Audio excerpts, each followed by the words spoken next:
Welcome to the recording of the first in our Living Refugee Archive seminar series. In this seminar, we were very pleased to welcome Dr Ceren Yuksel, who discussed her work in creating the Refugee Data Minder online archive. With this in mind, we're very pleased to welcome today Dr Ceren Yuksel, who is the Senior Lecturer at the Creative Computing Institute at the University of the Arts, London.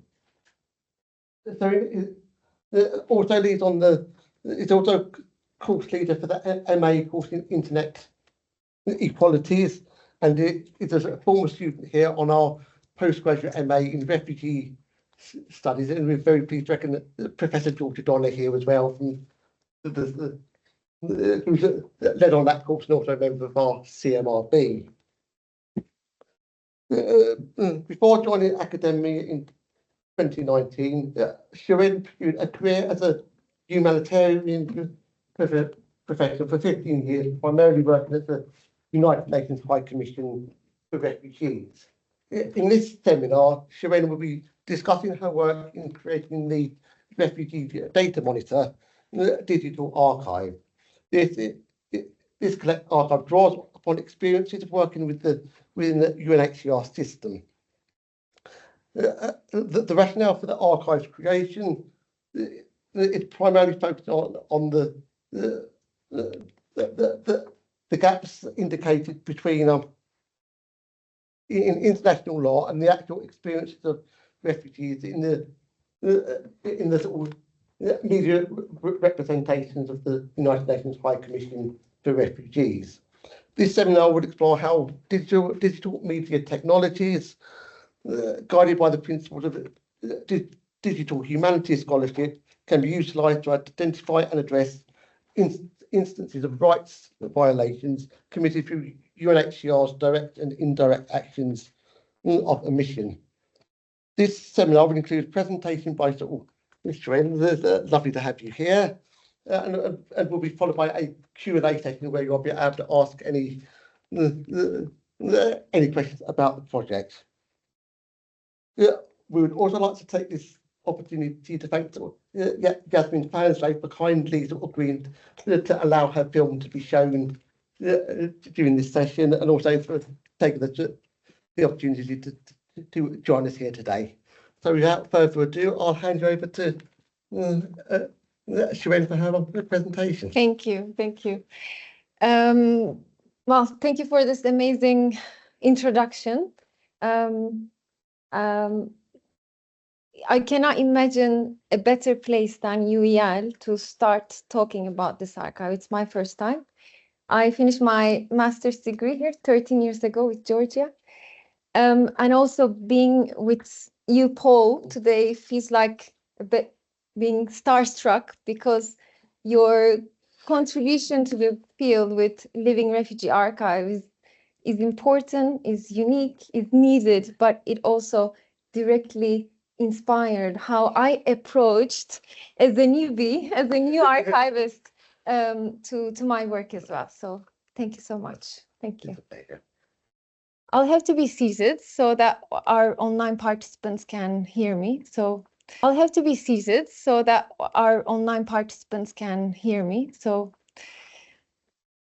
now I have to talk to you about what happened to me in South Sudan, so you can let me out of this prison.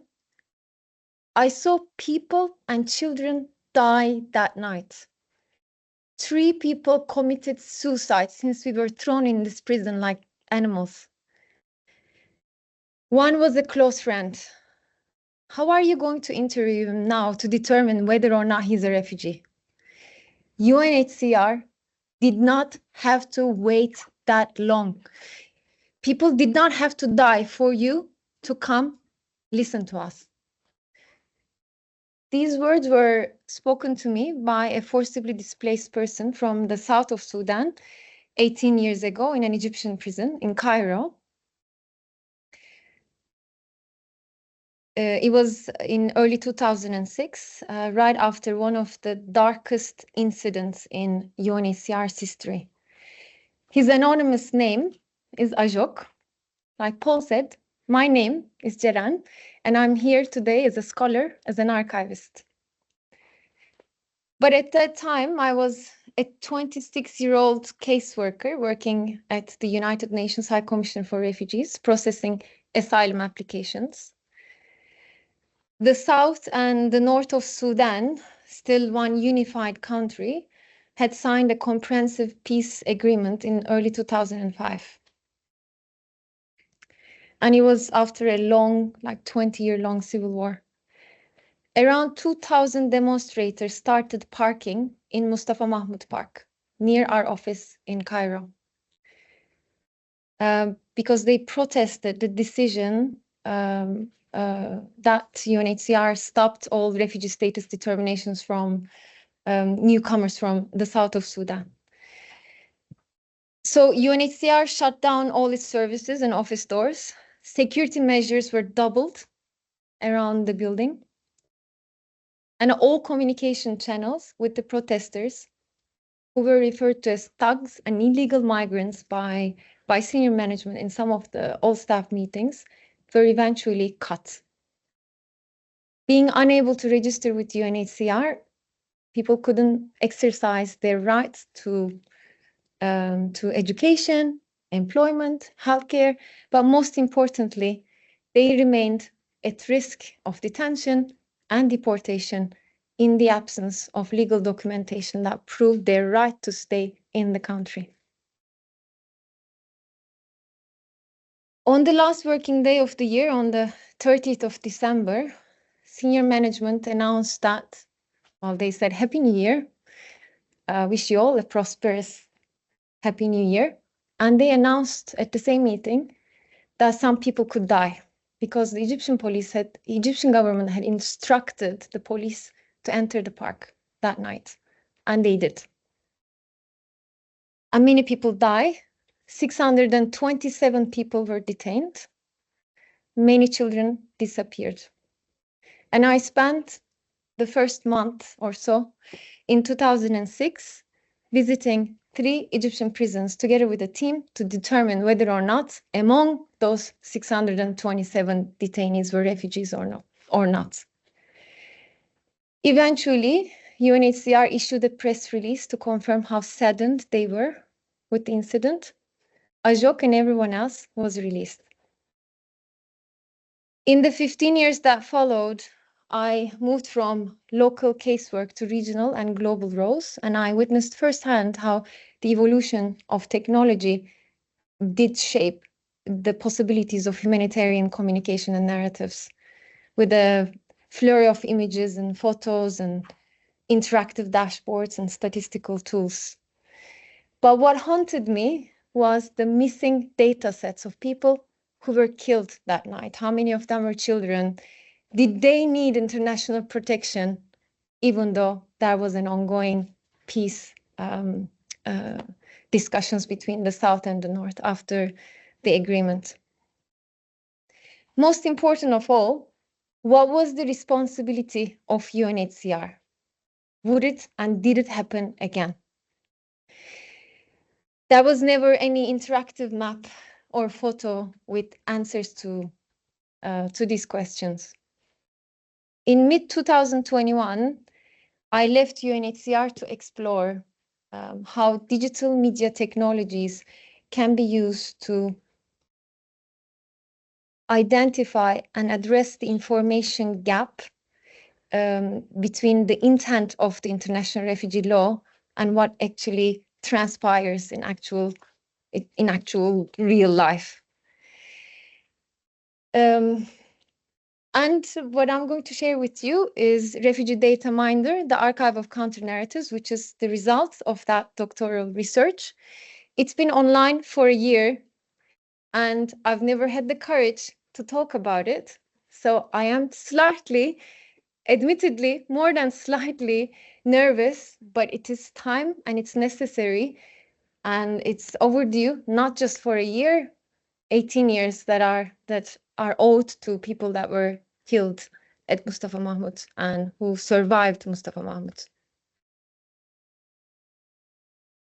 To start, I want to first explain the problem context that relates to data, right? The archive I designed uses data as a means to inquire into the misplaced accountability in the international refugee regime. So what is data and how does UNHCR use it?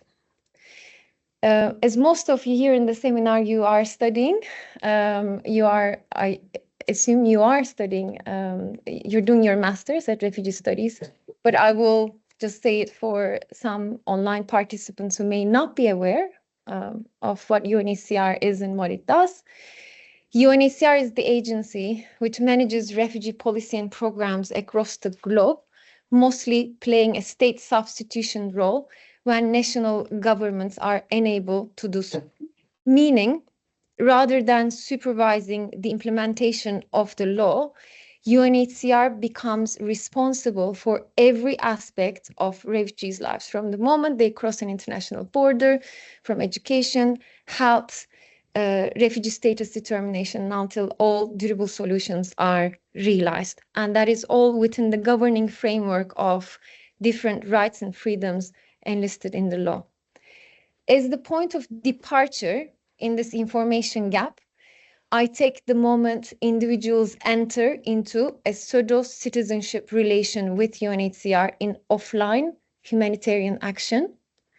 And the point of arrival is when they're aggregated into data sets in various digital media representations for one specific communication goal, and that is fundraising. As a case in point is what you see on the right, is the appeal for donations that UNHCR updates every 3 to 6 months, immediately following an emergency, using a standardized template. Data sets and pictures change to reflect the current emergency or to document the circumstances of forcibly displaced persons, typically presenting a focused, consistent point of view on how UNHCR does what it does to alleviate their suffering. I examined this gap with narratives on rights violations committed directly or indirectly by UNHCR or through acts of omissions, which bear witness to the actual impact of the organization's work, with billions of dollars spent every year to deliver aid over 100 million people. And I situate myself right within this problem context as a former employee. I worked with UNHCR between 2005 and with breaks in between until 2001, mid-2001, in various data-related or system architecture-related jobs, even though I come from a political science and refugee studies background.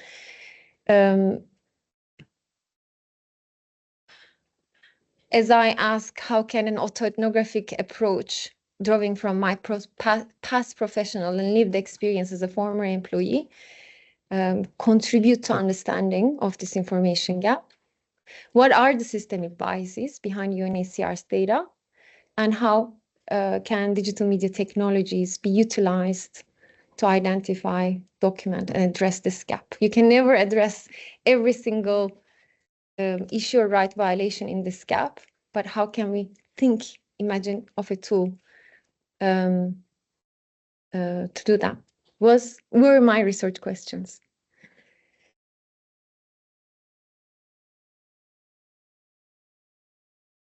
I use autoethnography, covering my experience with UNHCR from 2005 to mid-2001.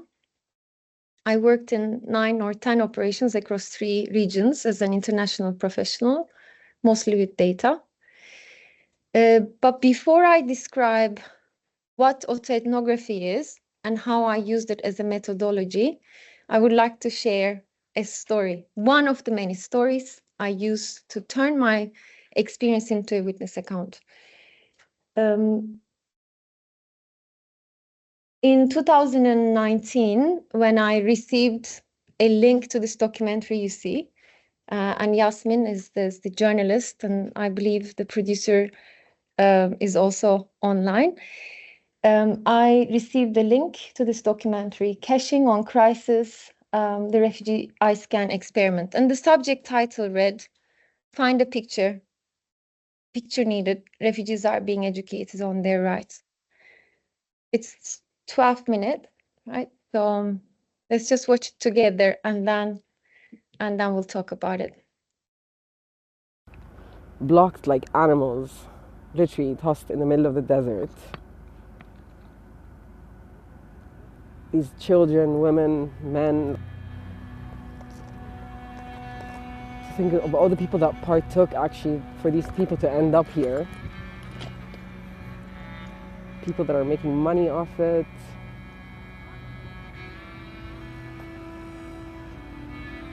It's just horrific. You know, the more I think about it, it's like they are guinea pigs. These refugees are guinea pigs. لما بدأت كان في إجراءات أو لازم إذن أو لا عادي بس صارت البصمة صرنا على البصمة نفسها. We're in Amman, the capital city of Jordan. There are nearly 1.5 million Syrian refugees here, and this is the technology we've come for.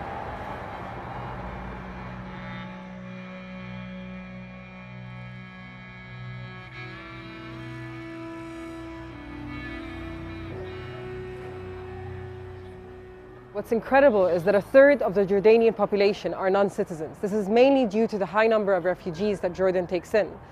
The first wave being the Palestinians, then came the Iraqis, and now the Syrian refugees. The Syrian conflict led to an influx of refugees into Jordan, putting increased financial pressure on the debt-ridden country. But for some, the crisis was seen as an opportunity. When you are an ATM, you're not even giving, if you noticed, anything. No card, no pen, nothing. When you went to the supermarkets, they just stand into the camera, look, and it pays. In 2013, the UN announced its partnership with British Jordanian iris biometrics company, IrisGuard. They began rolling out an iris recognition and payment system that meant refugees could withdraw money and shop with the blink of an eye, no longer needing bank cards or registration papers. According to the UN, this would make transactions quicker and more secure. But is this more innovation or exploitation? Refugees at Jordan's two biggest camps, Za'atari and Azraq, have to biometrically register their irises in order to receive aid. The UNHCR data protection policy says that they must receive informed consent through a written or oral statement when obtaining personal data from refugees. You cannot be in the camps without that registration. Otherwise, you have the risk of being thrown back to Syria. When we asked refugees at both camps, no one we had spoken to had given any type of consent. طب كنت لازم تدي موافقة أو إذن على بصمة العين ولا؟ هم نادونا مشان ياخذوا لنا بصمة العين. وعلى البصمة دغري. أول مرة تسجلت؟ أول مرة لا من عندهم على شو اسمه من الفوضية سووها يعني. بس أخذوا بصمة العين قلت أول مرة. بتشتغل دغري عادي. بتشتغل. يعني ما رحتش على المكتب الأول؟ لا ما رحت على المكتب ولا شيء. The fundamental principle that we go by is informed consent. لازم تمضي ورقة أو تمضي إذن؟ لا بدون ورقة ولا شيء. لازم توافقي أو تمضي على ورقة أو شيء؟ لا. لا؟ لا ما في. وكنت بقول لها تعرفي لو في أي بيانات تانية بتتاخد؟ ما بعرفش. بس كنت لازم تدي إذن أو؟ لا عن طريق لا. Some refugees even complained of pain. صاير توجعني من بصمة العين. نعم؟ إلي دعوة البصمة. والله صاير عيوني توجعنا. عينيكي بتوجعك من البصمة؟ صاير ما تقولوا قال مش مليحة البصمة للعيون. لا عادي. والله بس أطلع صاير عيوني لحالة تصير الدمع. بقول اللي معاه ضعف بعيونه في ناس عندها إعاقة بعيونها صعبة كثير عليها يعني بتطول يا تلقط حتى تمشي. كانت أحسن الفيزا لما يحط الواحد عشان ما يحط عينه بصمة عينه. عشان الوجع يعني؟ ايوه بضل تدمع. لا توسع عينك تفتح عينك كثير. ايه ليه؟ انت لما تفتح عينك كثير البصمه راح تحس انه في دمع. For IrisGuard, the deal meant access to millions of refugees, a huge market to trial its technology. And while it gives the technology to the UN for free, IrisGuard make a cool 1% from every transaction made via its iPay system.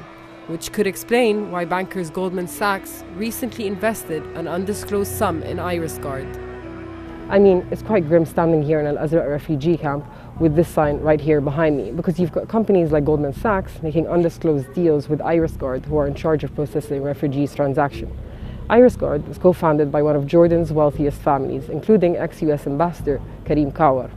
On their advisory board, you've got none other than ex-National Security Advisor to George W. Bush, Francis Townsend, former head of MI6, Richard Dearlove, both of whom were advocates of the war in Iraq. The fact that the board is run or is a collaboration with people from the US team that took part in playing the war on Iraq is more than alarming, is despicable. I had a heated exchange about this with the CEO of IrisGuard. I'm referring to Sir Richard Dearlove. Sir Richard both and who Fran are Townsend. Massive instrumental advocates for the war in Iraq, who actually fully helped increase the global population of refugees. And now they're on an advisory board of a company that is, whether or not making money just off the back of refugees, but that is at the end of the day making money from this. Fair and question. There's a deal with UNHCR, maybe, I don't know how much profit was made last year, but you can see why it sounds extremely alarming. Richard Dearlove is a very experienced man who can He's guide also a us. man that... Can I finish? Sorry, just to continue, he's also a man who the anti-war movement in Britain has asked to be tried for war crimes. We have not communicated for a long time because we moved the model. I told you we moved the model into financial inclusion, and that's in 2011-12. Sir Richard and Fran are not involved in any way with the United Nations, with the refugee crisis, with the movement of our model. We're dealing with highly secure technologies. We will be idiots if we do not ask people who are professionals in their field. Aren't there professionals I that don't haven't care been about the linked to the war politics. in Iraq? You are asking me about a political question. Fran Townsend understands. It's a political fact. We are not involved in any political statements. We are not making any statements. So you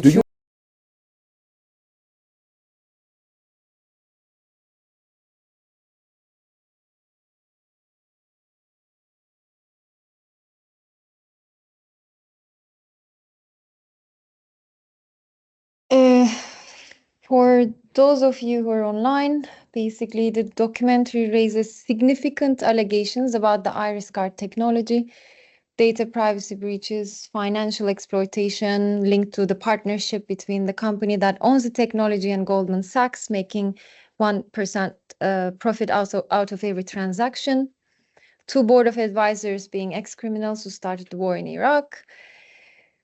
But instead of discussing or addressing these severe concerns over potential risks and violations of people's rights, our collective focus in a status quo of silence remained on producing a poster or finding a picture to produce a poster and to publish online to show that refugees are being educated on their rights in a series of email exchanges. And then there was a short-lived attempt to work on a Know Your Rights campaign.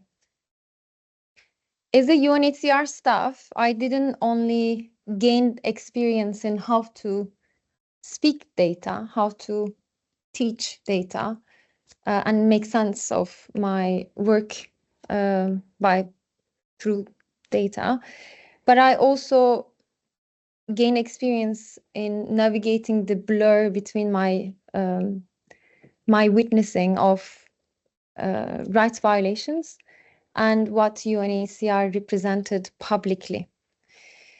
With the use of autoethnography, I propose that it's not just UNHCR that tells politically convincing narratives towards instrumental aims, but rather it's the lived stories and experiences of staff like myself, our sites to trace the logic and the pattern behind the biases in UNHCR's data.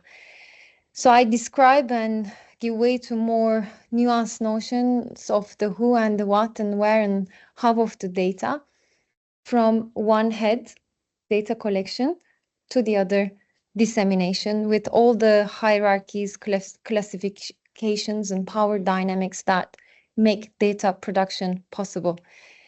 Basically, in my writing with autoethnography, I show the information gap between a moment, between the moment an individual has no choice but give their biometric data to UNHCR, and until they're aggregated to data sets that prove financial inclusion with the blink of an eye. But what is autoethnography and how did I use it as a methodology? Legal instruments, data, policy, practice are so deeply entangled in the mechanisms of power in UNHCR, but data is an entangled thing in and outside UNHCR. But UNHCR is a colonial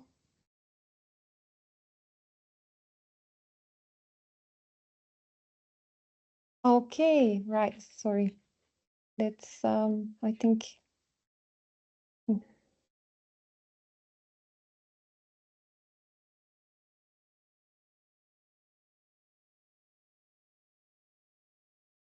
Is that all right now?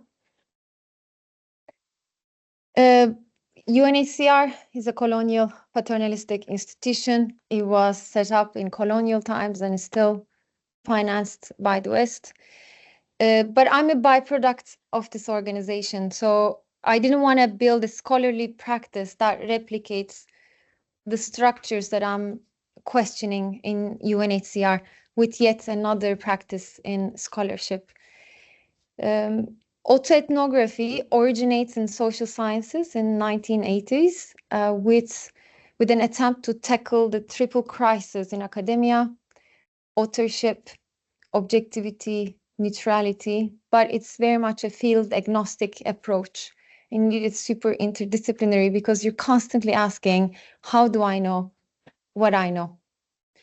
There are three components of autoethnography: the insider's unique observations, auto, about others in the world, ethno, through researching and representing, and they are somewhat present in all autoethnographies. In mine, I treated narratives across all three components as not static entities, but as stories that unfold as people live them, and as a conscious act of reflecting on one's self, conscious act and continuous act of reflecting on oneself.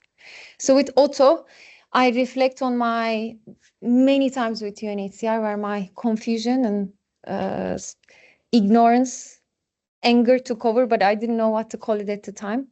So I transformed my story into a witness narrative to theorize on the political realities and power inequalities that exist in the complex and hierarchical structures of aid work, from offline to online, from action to communication, from local to global.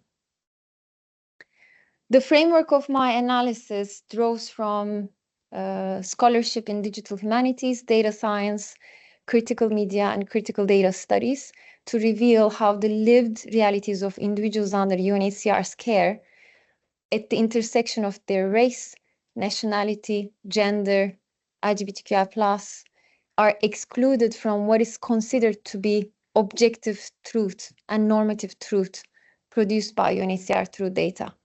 So I situate my analysis within the broader cultural and political themes that often occur in anthropology, ethnography, development studies, international law. I maintain my writing as a co-performance text as I move to the graphy representation. I think like an ethnographer. I do my research like an ethnographer. I am the raw data, but I write like a novelist. I write a novel about data's journey because I'm after accessibility with 3 readers I have over my shoulders.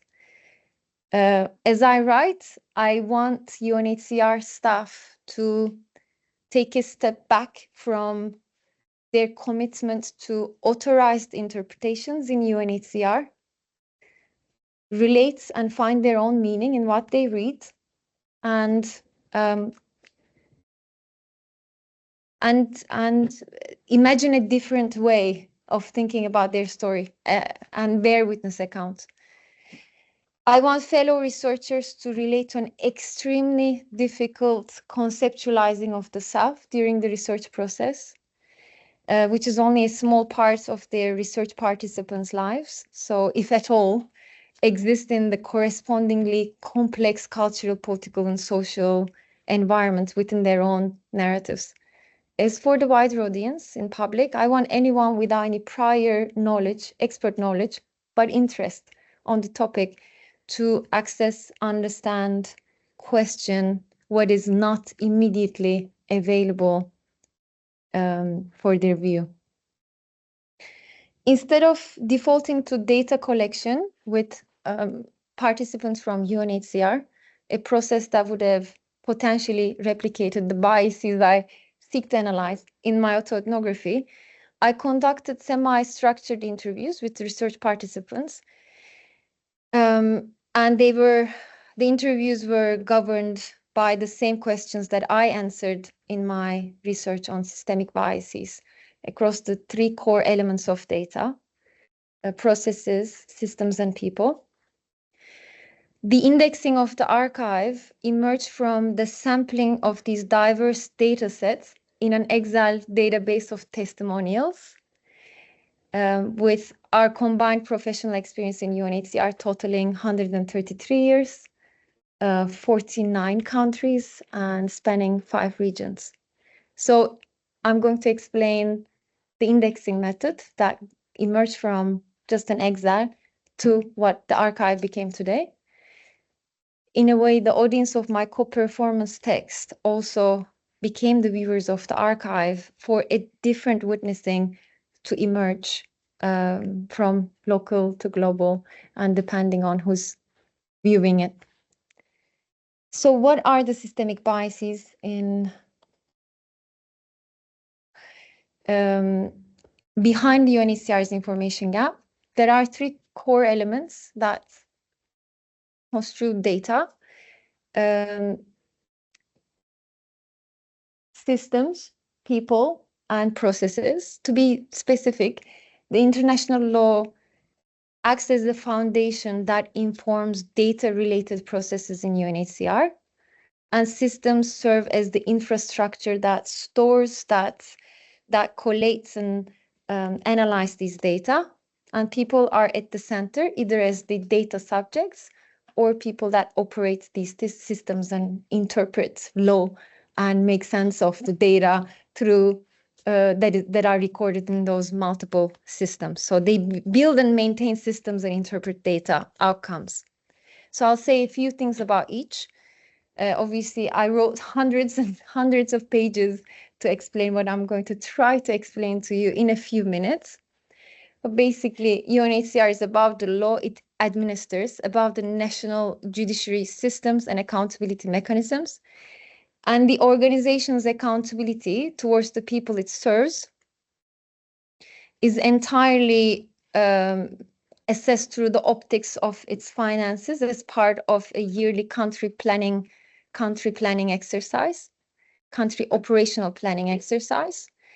Data which are collected at the local level are harnessed at the global level for the organization to present its fiscal needs to the donors, to show the gap between the intent of the international law and the experience of those that are being quantified in data for its multi-billion dollar yearly budget. So that is on the law processes side of things. When you move to the systems, UNHCR had been grappling what is internally known as the data problem. So when I left, data problem referred to this this detached, fragmented, non-interoperable data landscape, meaning there were lots of databases, to be specific, 35 when I left. They didn't talk to each other, right? So each and every database had different terminologies, definitions, and taxonomies, and what came out of it, what you put in, is what comes out. We would say garbage in, garbage out. In this case, we're talking about refugee data, real life matters that turn into data, which becomes the garbage in interpretation that is often lost in the cracks between the fragmented and non-interoperable data landscape. So also, when you move to the pitfalls of concerning people that operate these systems, an organization assessing and demonstrating the impact of its own work by producing its own evidence is a culture of success at all costs with conflicting interests. So the priority shifts from admitting and recording what needs to be corrected to correcting the data that looks good on paper and meets certain targets and metrics. It's like, it's been Halloween. It's like pumpkin voting for Halloween, basically. So I show in my analysis that this is the kind of representation without a witness by tracing the lived realities of the displaced persons as the primary agents and data subjects of UNHCR's data.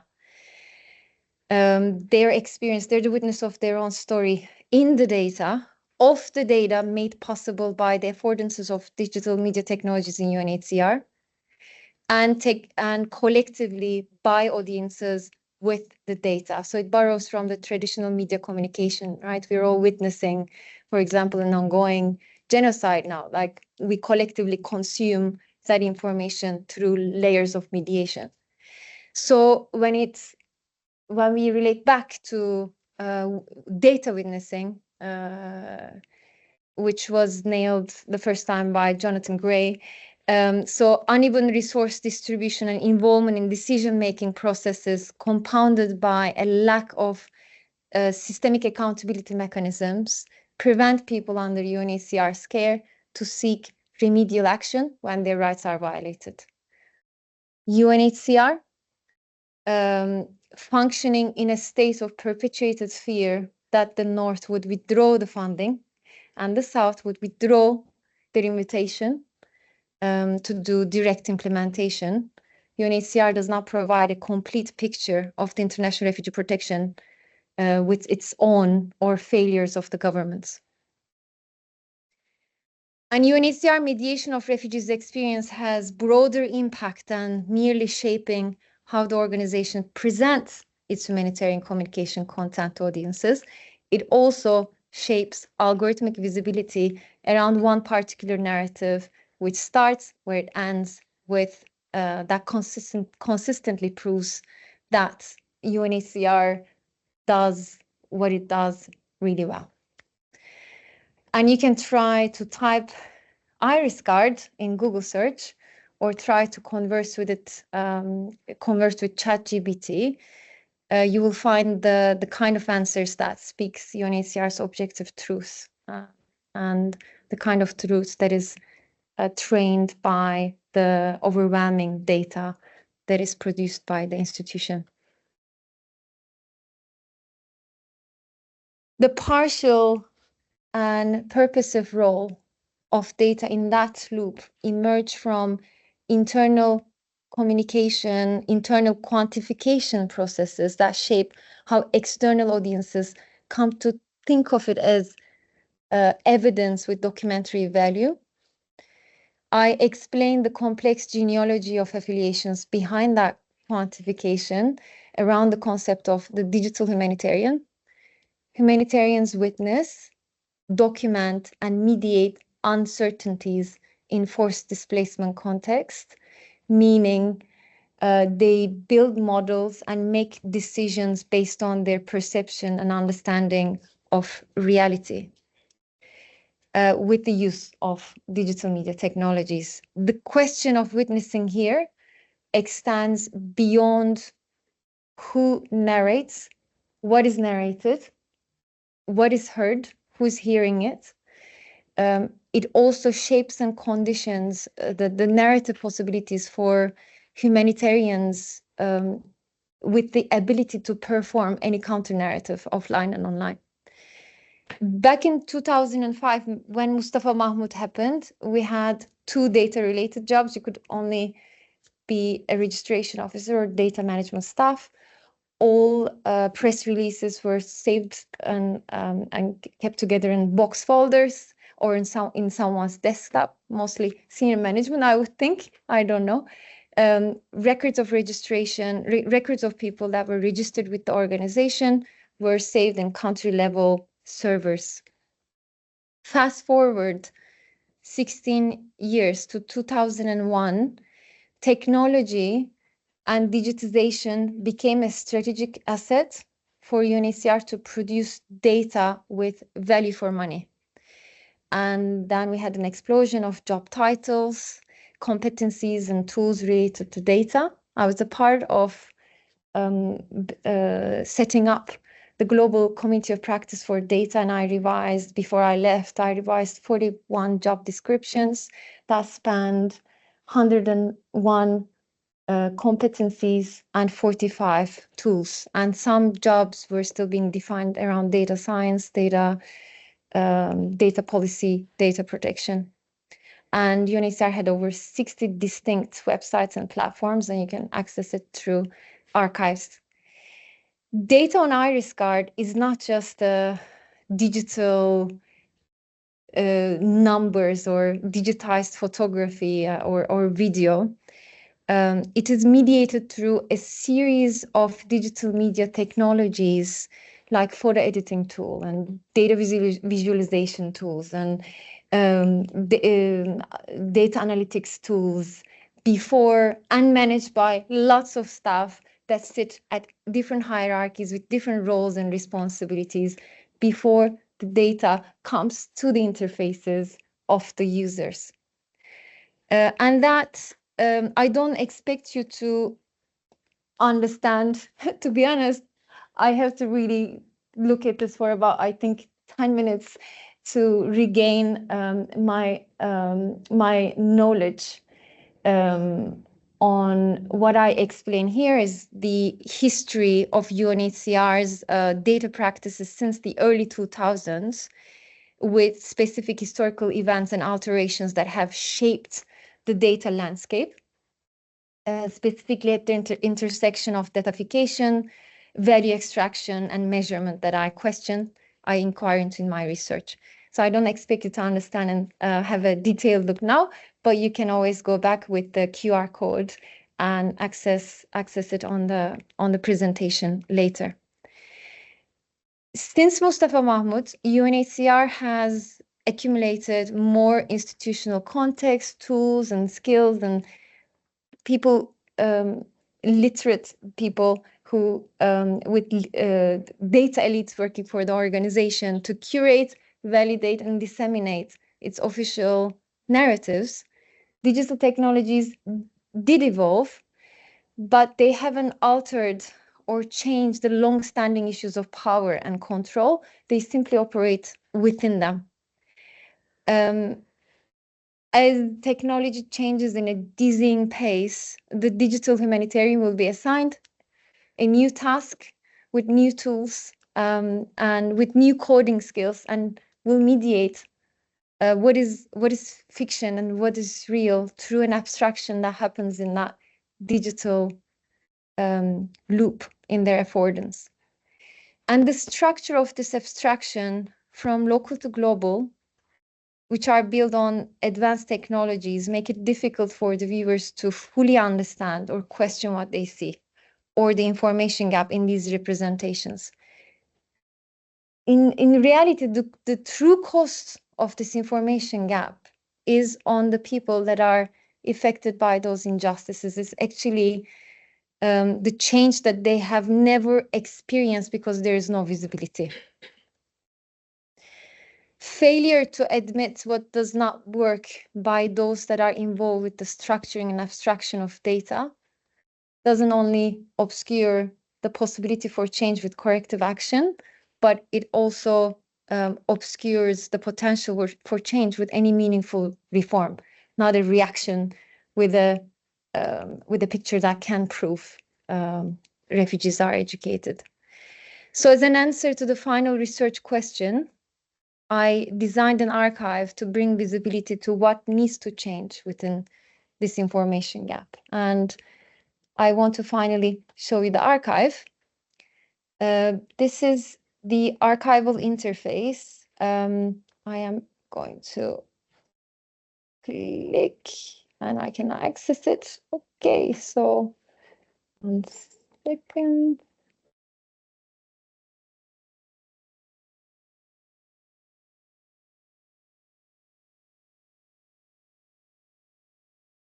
Right, can you see the archive?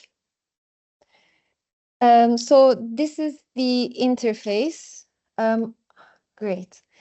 Now I'm going to first explain the content and then how you can interact with the archive. And then I'm going to retract the steps that I had going back to the indexing the Excel database of testimonials. So what I'm going to explain to you, you can also see through the tutorial.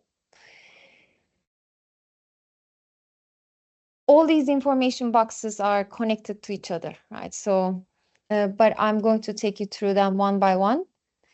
So these are the questions that that would relate to the entire asylum journey beyond UNHCR's procedural Q&A, right? So what is asylum? Who is an asylum seeker? Who's a refugee?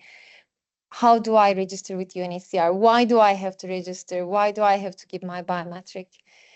And the answers are given on behalf of refugees, but as I didn't want to reduce people to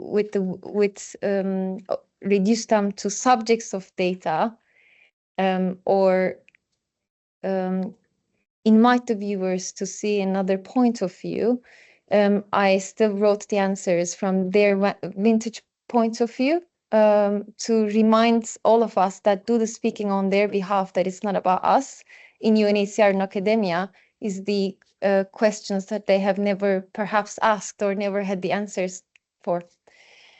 And then we have here the procedures and policies that define the relevant rights and entitlements in international refugee law.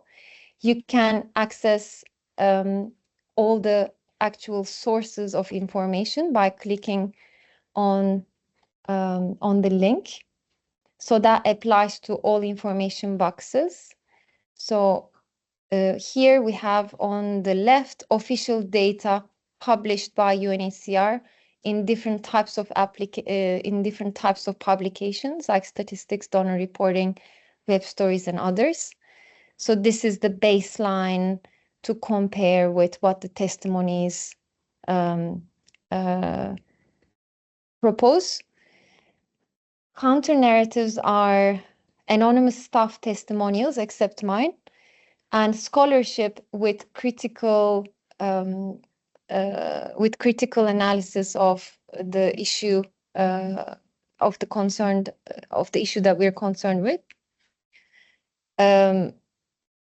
And interview transcripts are available.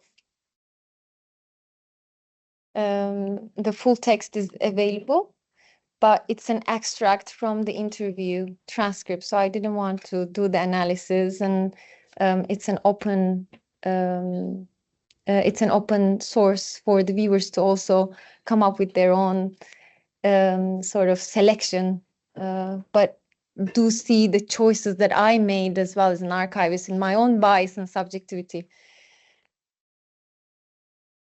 And then we have Gapminder. Gapminder raises basically, let's go to a relevant question. Why do I have to, how can I apply for Inspector General's office? May be a relevant question. Here's the Mustafa Mahmoud incident. There was an internal investigation by Inspector General's office. The findings were never shared internally or externally, at least to my knowledge. So the Gapminder raises critical questions on the methodologies and tools used to produce UNHCR's data, and what these data do not account for. So it indexes inconsistencies between what UNHCR publicly displays and what the testimonies from scholarship and the testimonies of UNHCR staff put forth in relation to rights violations and injustices forcibly displaced people faced. Iris Guard or Mustafa Mahmoud incident or similar incidents relate to each other in terms of what the testimonies bring forth, but is not limited to Egypt, or Iris Guard is not limited to refugees, to forcibly displaced people from Syria in Jordan. It intersects with other rights violations in different locations and different times. So you can find the timestamps in two ways: when the testimony was published in the archive, also for scholarship as well, and the event covered in the testimony. And it sits on a geolocation database. But the question around Mustafa Mahmoud, it relates to multiple things, but one is accountability gap that is counter to what UNHCR proposes in terms of accountability mechanisms, right? So it is proposing questions like, okay, there's an uptick of numbers with Inspector General's investigations, but it doesn't really propose how many of these complaints were made by forcibly displaced people, how were they resolved, what is the reform that has actually taken place to change the flow, what were they about, and how do you actually go on to dig deeper into the data that doesn't have value, but the ways in which they're utilized do, right? So they're not neutral, they're all constructed, and they're subject to political, social context in which they were created. So these are posing questions to give meaning to data. Without them, we cannot question their reliability and validity. And finally, with the Gapminder, it's possible to pivot from one question to another. For Mustafa Mahmoud, it would be also a question about what is asylum, who's an asylum seeker, right? So you have people who are categorically excluded from what Malki explained, like silent emissaries. So that categorical exclusion does relate to an incident that happened in Egypt, and then elsewhere also when you question the figures that are quantified through for UNHCR's economy and the funding. So you can pivot and relate stories from one location to another, from one time to another, and see how they intersect and what kind of right violations in that genealogy of affiliations come together, posing different questions from a different perspective. And where does this data come from?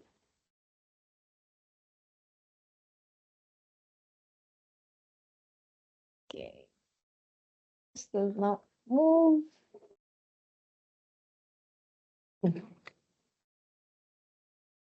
Maybe you can try that.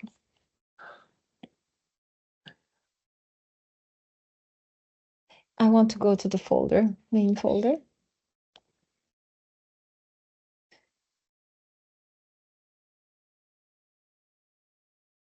There you go. Indexing, please, the first one. Yeah, thank you.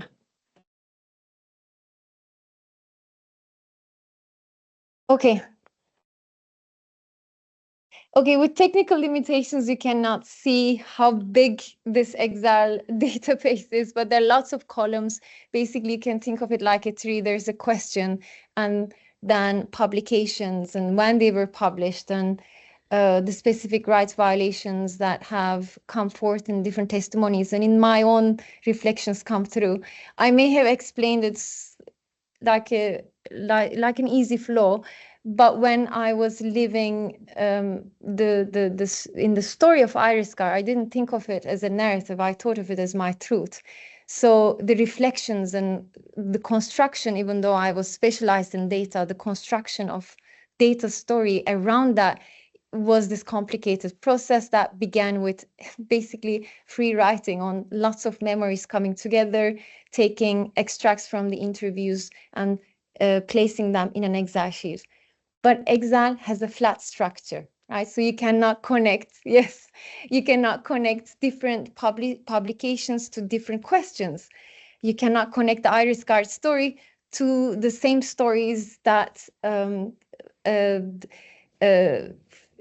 refugees from Indonesia, from Philippines forgotten, in Malaysia that shrank from 80,000 to 50,000 over a year. And we don't even know how to relate to it and ask the right question. So the flat structure of the Excel turned into a relational database. I'm not going to go on to explore with you now. I don't want to take more of your time, but the archive is online and now I'm talking about it. So you're all most welcome to go onto it and share your feedback and become part of its next step if you would like. But obviously I am the admin. I have made decisions on how the stories are stored. There are lots of issues around data privacy, data protection, and the ethical considerations that I had to go through to in the design of the archive and also storing the data and working with reflections on my own story, but also on the testimonies of the staff themselves. So the database, every single, let's see just one example. So all the columns and rows are like different tables and grids that connect to each other. So you can think of it like a multidimensional Excel. This is the sort of backstory library that informs the front end of the archive itself.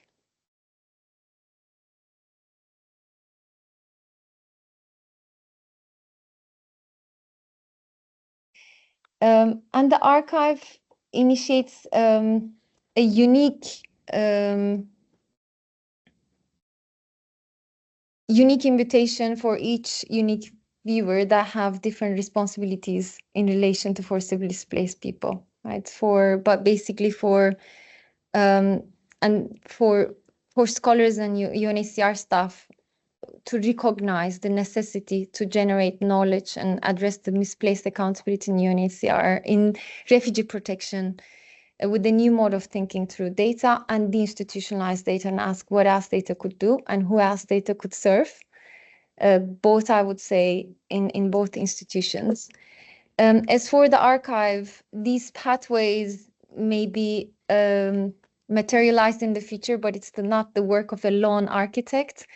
So I designed the archive as part of my PhD practice, and I worked with an amazing full stack expert to realize every design principle I put into its architecture, but it would take proper teamwork to come together. Instead of one solo researcher to claim to be interdisciplinary, it would require lots of experts, academic and non-academic, tech or non-tech, to come together to move the archive to what it can really accomplish in the future, to use data as a tool to bring visibility. Visibility is accountability. And the only means that we have to challenge that now is data, to question that with the power of data.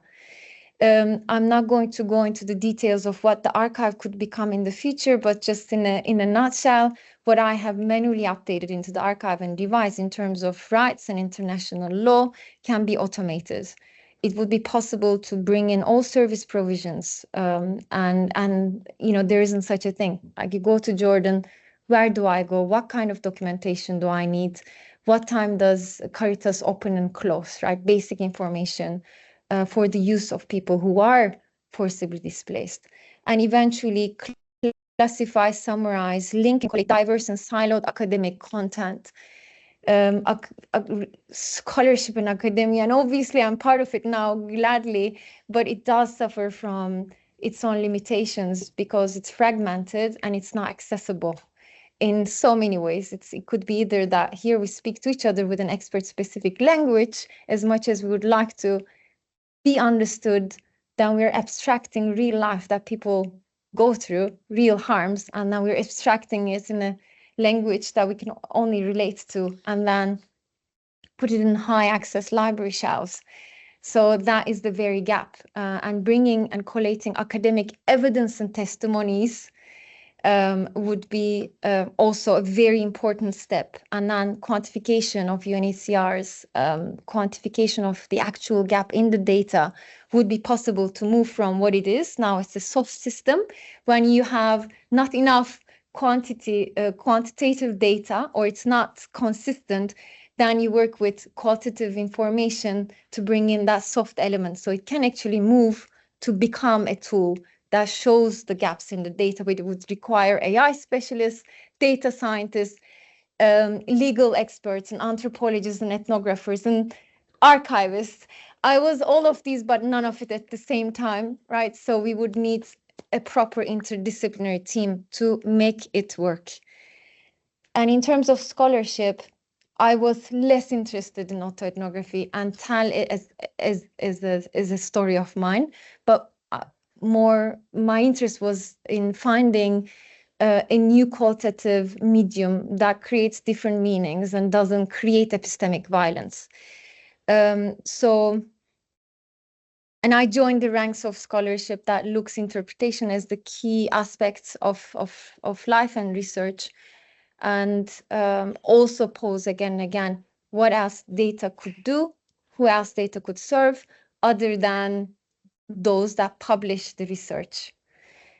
And before finishing, I go back to AJOC, even though I have related different aspects of theory and practice, academic and non-academic is just the same. Like for AJOC,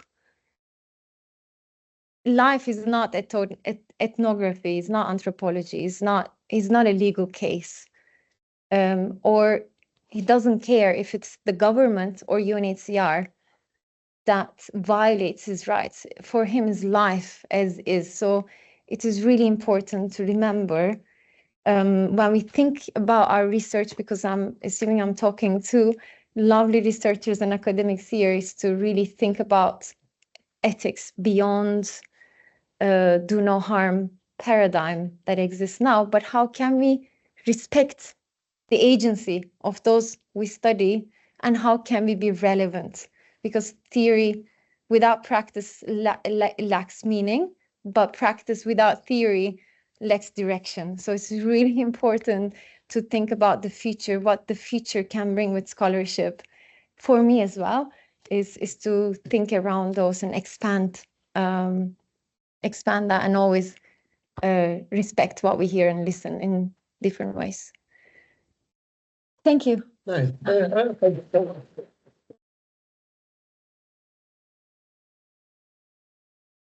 yeah, thank you so much for such an incredible and sort of powerful sort of presentation. And I'll kind of try very hard not to go into full archival nerd mode at this stage. No, it's Please do. No. I have a lot to learn from you. So no, so I mean, I was sort of happy to open this up now to any questions you may have, both either here in person or sort of online as well. If any of our online colleagues have a question or a comment they would like to share, please do either sort of leave a message in the chat or sort of use the sort of raise your hand option, and we can. I want to say something. Go on. I did finish, but I want to again acknowledge Wakar, my tech collaborator. He showed up in the last 5 months of the research and turned everything that I had written about into an actual living archive. He couldn't be with us today, unfortunately. He lost his father, but I want to acknowledge his hard work. Without him, it would have been just a written thesis with some mock-ups and visuals. And also, I don't want to name the person in the chat, but I do see if she would like to talk, and I do know that she would like to. She's an activist she's the displaced person herself, and initially when I wanted to design an archive, a tool for the communities to use and communicate what matters to them the most, I was very much inspired by this amazing woman and many others who may be joining. She's in Egypt, still working around the clock on emergency in Sudan. So I have a lot of amazing friends and women who have, whom I learned from, and Devon Cohn is one of them, Courtney Mitchell, ex-UNHCR both, and also my wonderful friend who's connecting from Egypt. So I want to say that.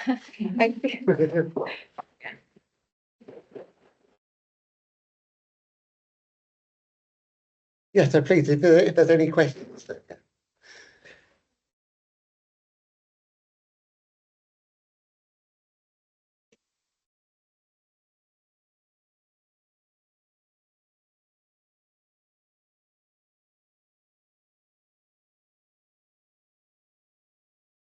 So the current existing sort of ethics approaches do no harm and assess vulnerability, collect the data, make sure you respect and everybody's anonymous. So obviously there are lots of layers to how I have designed and conducted this research, and it brought about lots of risks that could not be answered through the existing ethics paradigm. So I went through 2 to 3 series of ethics review that raised concerns around autoethnography. How do I write what I write? Involving UNHCR staff who are still working with the organization, and also publishing the data in an open archive, like interview transcripts are all available.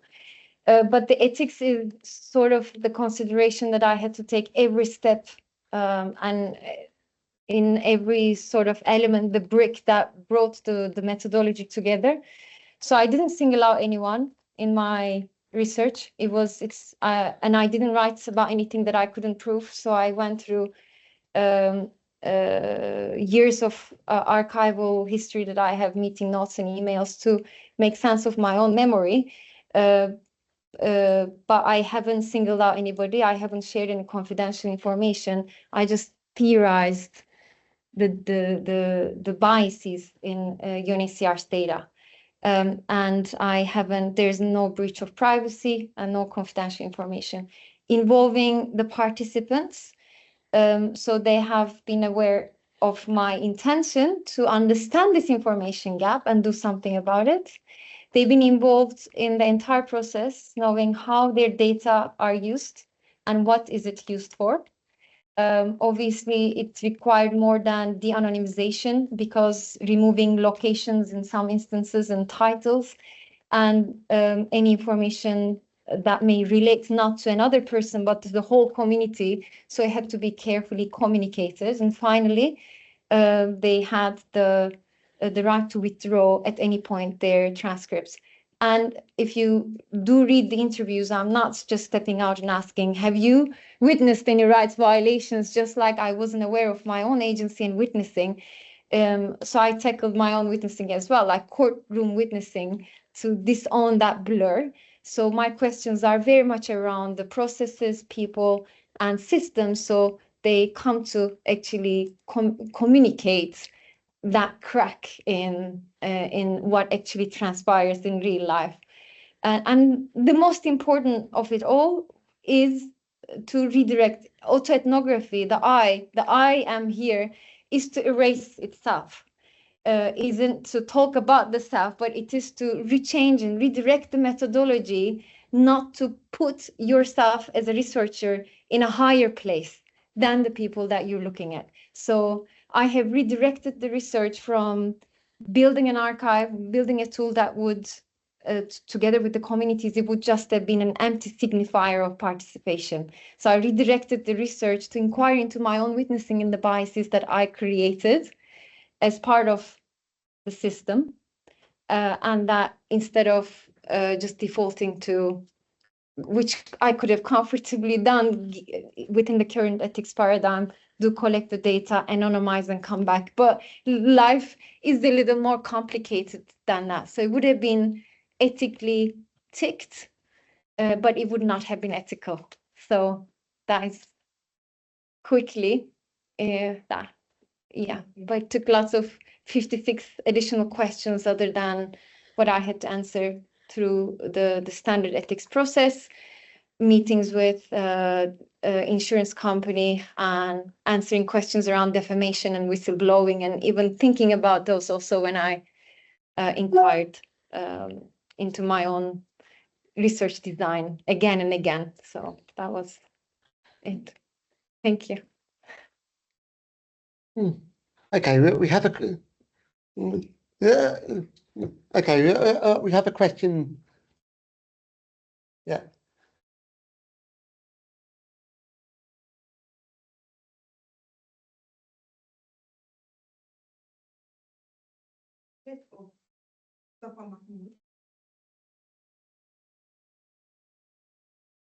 I need to know, did you figure out, according to the data, okay, did you figure how much, or how many people that lost or displaced or killed during that?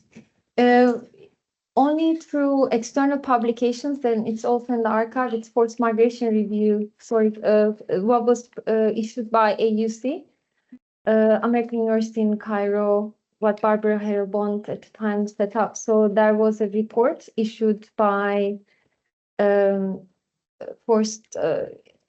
Forced Displacement Studies Center, and also Michael Kagan, whom I benefit a lot in my writing about law and thinking about law.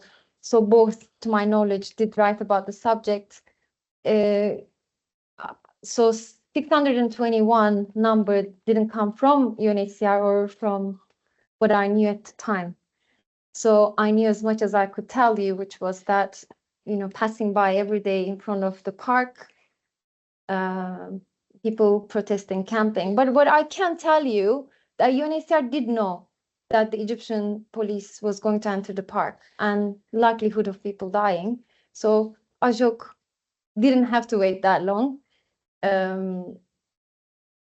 So the numbers and the number of people that disappeared or put in prison, these numbers are externally issued and didn't come from within, and that wasn't. So that means I can't track the data coming from UNHCR? There isn't any data. That is the whole question, right? This is the whole sort of history of amnesia.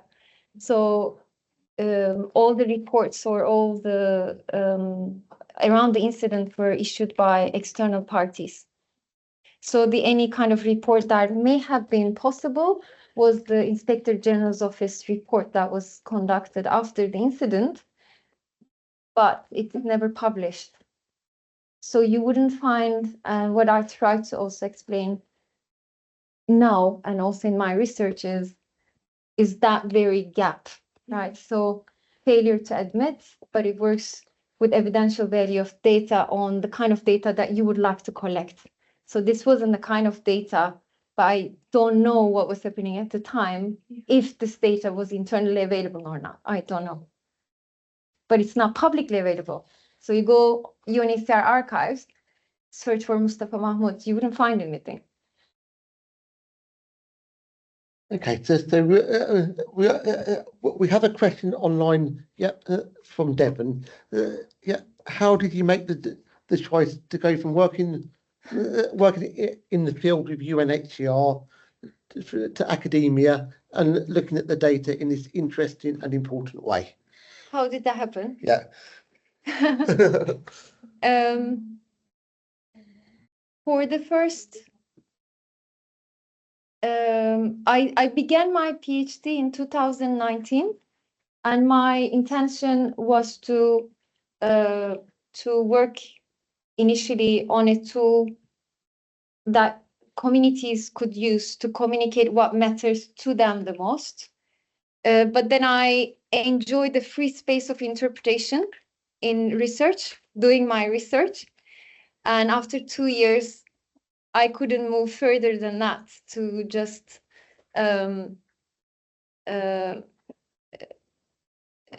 not to just take the step back and really go deeper into that critical view and name it for what it was. So I left UNHCR not with the intention to do autoethnography, but I knew my interpretation was limited within the confined space of the institution where I worked for. So I enjoyed, I think, the interpretation as a tool. That was the change, and then I decided to leave. But there are, I mean, it's not that the very quick instant, right? So there are lots of stories and lots of decisions that happen along the way. So I wouldn't like it to be seen as this heroic jump from one work to another to, no, it was a process, and it was really a collaborative process with, I worked with an amazing supervisory team. I learned a lot from Full Stack Feminist in Sussex, and I learned how to think critically and how to be critical and learn how to interpret, which is what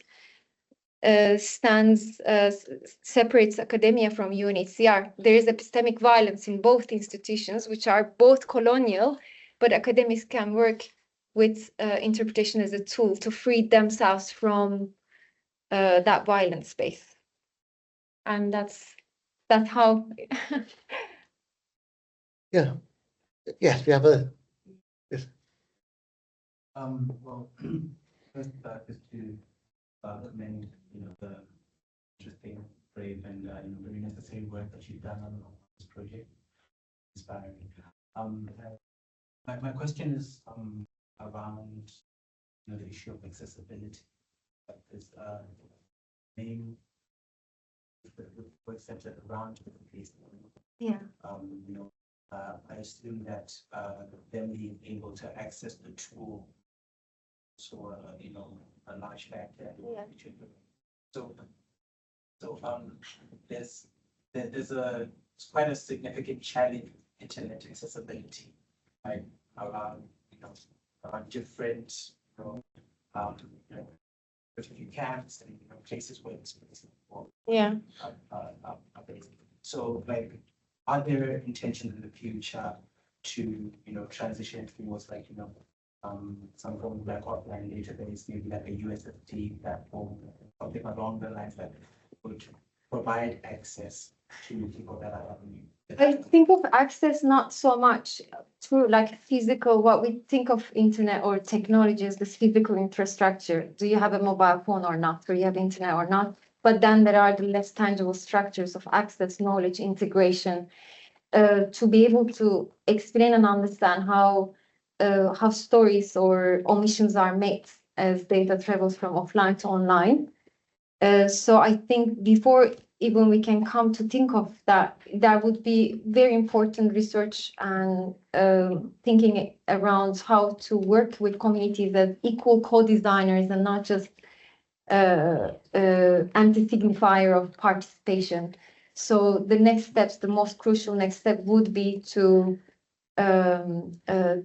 bring people affected, communities affected by displacement, to bring into the space and make it a tool that they can use. So all the technical issues around that would also unfold, but again, it would require a group of collaborators that work with tech or non-tech to make that happen. So the ultimate endpoint is where I began my research with. How do we create the space for communities to communicate what matters to them the most without any mediation in between? So that is definitely the plan. But again, it's not the work of a lone architect. That got very lucky to have an amazing tech collaborator to realize the design.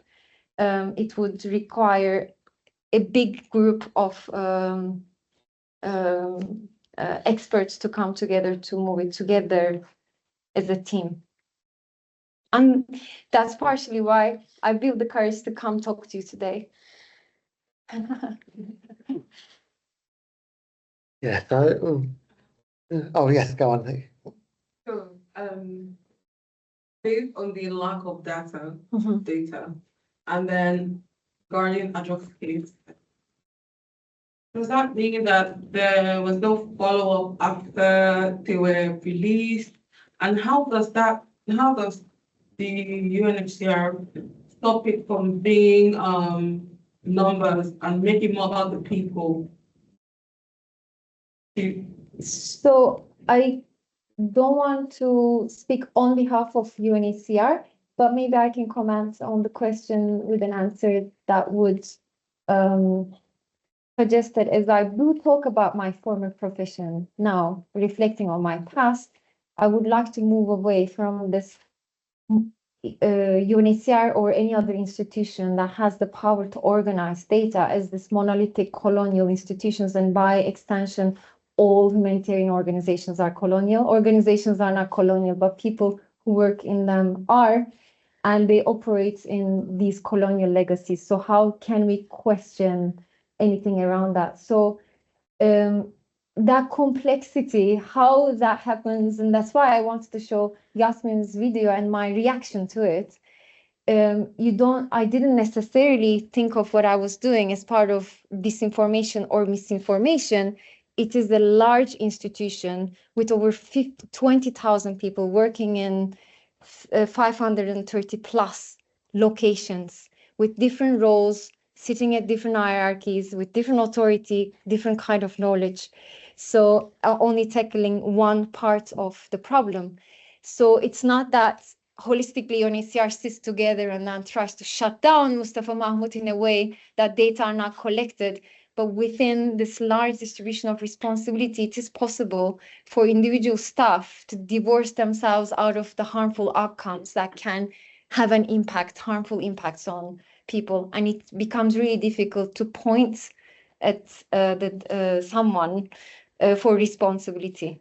But the focus then would be to acknowledge how digital media intensifies and amplifies that performative value to outnumber, to outperform any other counter narrative, right? So that suggestion to find the picture and not to discuss the allegations.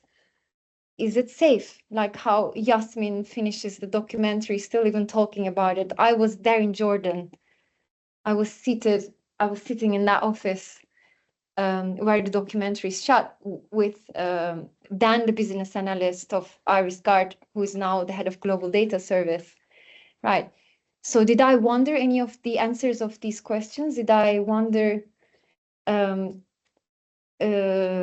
if the board of advisors are, this is a former chief security advisor to George Bush and MI6 member, or no? So it's not, so I want to move away from that monolithic sort of construction of UNHCR or any other humanitarian agency as being colonial, but the actions and the way humanitarian action is delivered is colonial. So.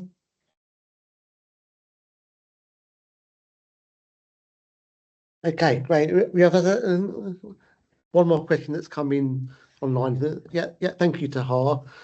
Do you think UNHCR is lagging behind in catching up with multimedia use and making data more presentable to a wider audience?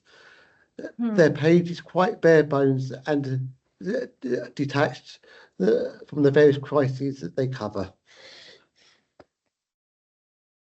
More presentable to a wider audience. Okay, it's hyper mediated, right? So the whole fixation of the humankind in the history was always to put the viewer into direct contact with what they view, from Renaissance paintings to photography and now to digital media. So it brings the illusion that whatever you click on in that hyper mediation, you pay that much money for Aisha to receive 3 blankets. Like, it's hyper mediated. So I would say in terms of dealing with industries like profit centers in Microsoft and Google, or there are partnerships between UNHCR and Microsoft and OMIDR, etc. But they're lagging behind in terms of catching up with technology, but it has sort of ongoing since 2016. It cannot do, but UNHCR does not have any other choice but to catch up, but not for the right kind of audience. Since the World Humanitarian Summit, the grand bargain from the constituents and the donors to just say it's enough.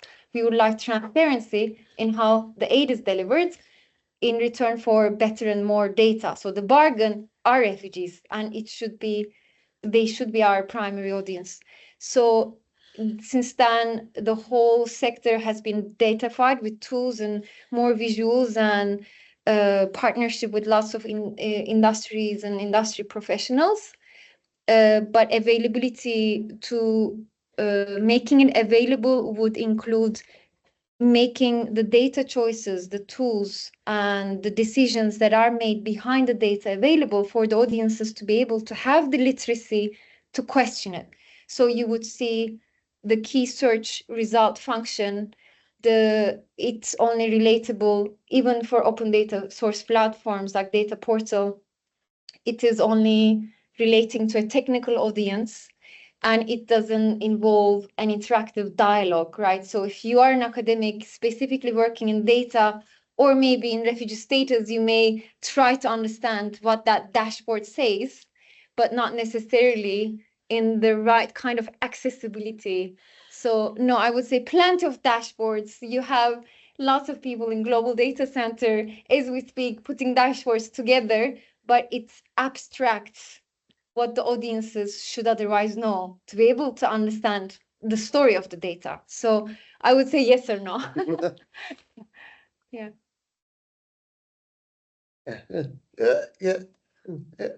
Yes, I mean, I think that is definitely something that I think that we've tried to work with our Living Refugee Archive, to try and find almost the correct way of sort of being able to present that sort of collaborative narrative in a way that is generally sort of a collaboration between us and the communities that we work with. But I know, yes, you're right, sort of the language around how we present that is still something that we're sort of looking at as well. So it's okay. Only got 5 minutes left. So any final questions or comments, either in person or online?